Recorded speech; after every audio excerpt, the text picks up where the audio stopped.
because napaka-notorious ng rock netting sa corruption, pinagbawal na ang rock netting.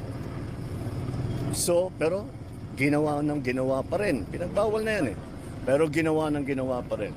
Bukod pa doon, kilala ko ang supplier ng rock netting. Ang presyo ng rock netting is 3,200 pesos.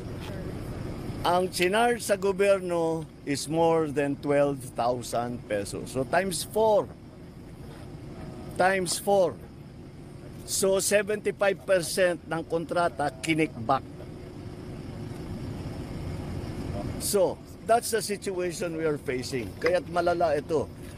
The other item that I have begun to learn from the LGUs, puti na lang nandyan yung LGU na nakabantay. But the LGUs are complaining.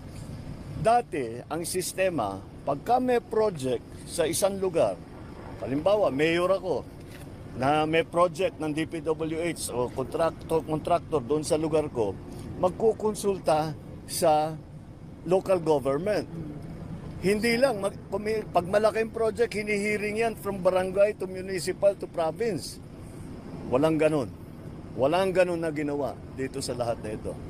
Eto pa, kapag tapos na raw yung project, dati, nung gobernador ko, may acceptance ng local government. Sasabihin ng local government, okay, maayos yung inyong ginawa.